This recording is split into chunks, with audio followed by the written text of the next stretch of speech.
DJ वाला भाई तो साउंड थोड़ा और हाई करो।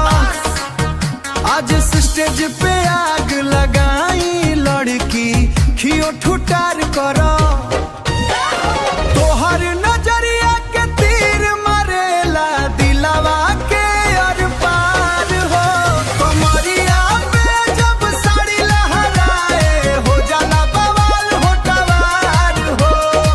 तो गोरी गाल गुलाबी लगे जैसे फूलवा के बहार। चलत पूरा भीड़ हिल जाला